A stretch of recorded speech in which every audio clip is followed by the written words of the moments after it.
Hi friends, ಎಲ್ಲರಿಗೂ ನಮಸ್ಕಾರ. ಕವಿತಾ ಪಾಕಶಾಲೆಗೆ ನಿಮ್ಮೆಲ್ಲರಿಗೂ ಸುಸ್ವಾಗತ. ಹೆಸರುಕಾಳು ಚಿಲ್ಕ ಫ್ರೆಂಡ್ಸ್, ಅಂದರೆ ಹೆಸರುಕಾಳು ಚಿಲ್ಕ ಇದರಿಂದ ಒಂದು ಪಪ್ಪು ಮಾಡೋಣ, ಅಂದರೆ ದಾಲ್ ಮಾಡೋಣ. ಹೆಸರುಕಾಳು ನೆನೆಸಿಟ್ಕೊಂಡಿದ್ದೀನಿ. ಹಿಂಗೆ ಬೇಕಾಗುತ್ತೆ, ರುಚಿಗೆ ತಕ್ಕಷ್ಟು ಉಪ್ಪು, 2 ಈರುಳ್ಳಿ, 2 ಟೊಮೆಟೊ, 3 ಒಣಮೆಣ್ಸಿನ್ಕಾಯಿ, 3 ಹಸಿಮೆಣ್ಸಿನ್ಕಾಯಿ, ಕರಿಬೇವಿನ ಸೊಪ್ಪಿದೆ, ಸಾಸಿವೆ, ಜೀರಿಗೆ, ಧನಿಯಾ ಪೌಡ್ರು, ಜೀರಾ ಪೌಡ್ರು, ಅರಿಶಿನ ಬೇಕಾಗುತ್ತೆ. ಹೇಗೆ ಮಾಡೋದು ನೋಡೋಣ ಬನ್ನಿ. ಒಲೆ ಮೇಲೆ ಒಂದು ಕುಕ್ಕರ್ ಇಟ್ಕೊಂಡಿದ್ದೀನಿ. ಒಂದೇ ಸಲ ಇದು ಒಗ್ಗರಣೆ ಮಾಡಿ ಇಟ್ಕೊಂಬಿಡೋಣ ಫ್ರೆಂಡ್. ಈ ಪಪ್ಪು ತುಂಬ ಆರೋಗ್ಯಕ್ಕೆ ತುಂಬ ಒಳ್ಳೆಯದು ಫ್ರೆಂಡ್ಸ್. ಒಂದು ಸಲ ಟ್ರೈ ಮಾಡಿ. ಇದನ್ನು ಚಪಾತಿಗೆ, ದೋಸೆಗೆ, ಅನ್ನಕ್ಕೆ ಎಲ್ಲದಕ್ಕೂ ಹೊಂದ್ಕೊಳ್ಳುತ್ತೆ. ಒಂದು ಸಲ ಟ್ರೈ ಮಾಡಿ ನೋಡಿ. ಎಣ್ಣೆ ಹಾಕಿದ್ದೀನಿ, ಕುಕ್ಕರ್ ಬಿಸಿ ಆಗಿತ್ತು, ಸಾಸಿವೆ ಹಾಕಿದ್ದೀನಿ, ಸಿಡಿತಾ ಇದೆ.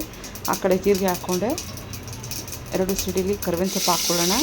ಕರಿಬೇವಿನ ಸೊಪ್ಪು, ಈರುಳ್ಳಿ ಹಾಕ್ಕೊಂಡು, ಈರುಳ್ಳಿ ಸ್ವಲ್ಪ ಚೆನ್ನಾಗಿ ಫ್ರೈ ಆಗಲಿ ಫ್ರೆಂಡ್ಸ್. ತುಂಬ ರುಚಿ ಬರುತ್ತೆ ಇದು ಸಾರು. ಈರುಳ್ಳಿ ಫ್ರೈ ಆದಷ್ಟು ಚೆನ್ನಾಗಿ ರುಚಿ ಬರುತ್ತೆ. ಕರಿಬೇವಿನ ಸೊಪ್ಪು ಹಾಕ್ಕೊಂಡೆ, ಚೆನ್ನಾಗಿ ಫ್ರೈ ಆಗಲಿ. ಒಂದು 3 ನಿಮಿಷ ನೋಡಿ.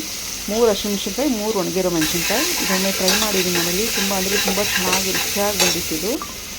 ಚಪಾತಿ, ರೊಟ್ಟಿ, ಪರೋಟಾಗೆ, ಅನ್ನಕ್ಕೆ ಎಲ್ಲ ಚೆನ್ನಾಗಿರುತ್ತೆ. ಮುದ್ದೆ ಕೂಡ ಚೆನ್ನಾಗಿರುತ್ತೆ. ಒಮ್ಮೆ ಟ್ರೈ ಮಾಡಿ. ಸ್ವಲ್ಪ ಹಿಂಗೆ ಹಾಕ್ಕೊಳ್ಳೋಣ. ಈಗ ಹಿಂಗೆ ಹಾಕಿದ್ದಾಯಿತು ನೋಡಿ. ಕುಟ್ಟಿಟ್ಕೊಂಡಿರೋ ಬೆಳ್ಳುಳ್ಳಿ 4ರಿಂದ 5 ಎಸಳು ಕಲ್ಲಲ್ಲಿ ಕುಟ್ಟಿ ಜಜ್ಜಿ ಹಾಕ್ತಾಯಿದ್ದೀನಿ ನಾನು. ವೀಡಿಯೋದೆಲ್ಲ ತೋರ್ಸೋಕ್ಕಾಗಿಲ್ಲ, ಬಂದಿಲ್ಲ. ಬೆಳ್ಳುಳ್ಳಿನೂ ಹಾಕ್ಕೊಳ್ಳಿ, ಕುಟ್ಟು ಹಾಕ್ಕೊಳ್ಳಿ, ಚೆನ್ನಾಗಿ ರುಚಿ ಬರುತ್ತೆ. ಅರಿಶಿನ ಹಾಕ್ಕೊಳ್ಳೋಣ. ಸ್ವಲ್ಪ ಚೆನ್ನಾಗಿ ಫ್ರೈ ಆಗಲಿ. ಈರುಳ್ಳಿ ಟೊಮೊಟೊ ಚೆನ್ನಾಗಿ ಫ್ರೈ ಆದಷ್ಟು ತುಂಬ ರುಚಿ ಬರುತ್ತೆ ಇದು ಸಾರು. ನೋಡಿ, 2 ಟೊಮೆಟೊ ಹಾಕ್ಕೊಂಡು ಈಗ ಒಂದು 3 ನಿಮಿಷ ಫ್ರೈ ಮಾಡೋಣ. ಈ ವಿಡಿಯೋ ಇಷ್ಟ ಆದಲ್ಲಿ ಒಂದು ಲೈಕು, ಶೇರ್ ಮಾಡಿ ಫ್ರೆಂಡ್ಸ್. ಸಬ್ಸ್ಕ್ರೈಬ್ ಮಾಡ್ಕೊಳ್ಳಿ ಫ್ರೆಂಡ್ಸ್ಗೆ, ಫ್ಯಾಮಿಲಿಗೆ ಶೇರ್ ಮಾಡಿ, ಸಬ್ಸ್ಕ್ರೈಬ್ ಮಾಡ್ಕೊಳ್ಳಿ ಫ್ರೆಂಡ್ಸ್. ನೋಡಿ, ಹೆಸರುಕಾಳು ಚಿಲ್ಕ ಇದು. ಹೆಸರುಕಾಳನ್ನ ಬೇಳೆ ಮಾಡಿದ್ದಾರೆ. ಇದನ್ನು ನೆನೆಸ್ಕೊಂಡಿದ್ದೆ ನಾನು ಒಂದು 15 ನಿಮಿಷ. ಈಗ ನೋಡಿ, ಎಷ್ಟು ಬೇಕೋ ಅಷ್ಟು ನೀರು ಹಾಕ್ಕೊಂಡು ಕೂಡಿಸ್ಕೊಳ್ಳೋಣ. ಕೂಡಿಸ್ಕೊಂಡು ಸ್ವಲ್ಪ ನೋಡಿ, ಜೀರಾ ಪೌಡ್ರು, ಧನಿಯಾ ಪೌಡ್ರು, ಚೂರು ಅಚ್ಚ ಖಾರದ ಪುಡಿ ಹಾಕ್ಕೊಳ್ಳೋಣ ಖಾರಕ್ಕೋಸ್ಕರ. ಯಾಕಂದರೆ 6 ಮೆಣಸಿನ್ಕಾಯಿ ಹಾಕಿದ್ದೀನಿ ನಾನು. ನಿಮ್ಮ ಖಾರ ಎಷ್ಟು ಬೇಕೋ ಅಷ್ಟು ಅಚ್ಚ ಖಾರದ ಪುಡಿ ಹಾಕ್ಕೊಳ್ಳಿ.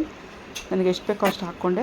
ಒಮ್ಮೆ ಟ್ರೈ ಮಾಡಿ ಫ್ರೆಂಡ್ಸ್. ತುಂಬ ಅಂದರೆ ತುಂಬ ಚೆನ್ನಾಗಿ ಬಂದಿದ್ದು. ನೋಡಿ, ರುಚಿಗೆ ತಕ್ಕಷ್ಟು ಉಪ್ಪು ಹಾಕ್ತಾಯಿದ್ದೀನಿ. ಈಗ ಚೆನ್ನಾಗಿ ಒಂದ್ಸಲಿ ಮಿಕ್ಸ್ ಮಾಡಿಬಿಟ್ಟು 3ರಿಂದ 4 ವಿಸಿಲ್ ಬರ್ಸಿದ್ರೆ ಹೆಸರುಕಾಳು ಪಪ್ಪು ರೆಡಿ ಫ್ರೆಂಡ್. ತುಂಬ ಅಂದರೆ ತುಂಬ ಚೆನ್ನಾಗಿತ್ತು. ಒಮ್ಮೆ ಟ್ರೈ ಮಾಡಿ ಇದನ್ನು. ನೋಡಿ, ಈ ಥರ ಆಯ್ತಿದ್ದು. ದೋಸೆಗೆ, ಚಪಾತಿ ತುಂಬ ಚೆನ್ನಾಗಿರುತ್ತೆ ಫ್ರೆಂಡ್. ಮತ್ತೊಂದು ವಿಡಿಯೋದಲ್ಲಿ ಮತ್ತೆ ಸಿಗೋಣ. ಒಮ್ಮೆ ಟ್ರೈ ಮಾಡಿ ಫ್ರೆಂಡ್ಸ್. ಬಾಯ್.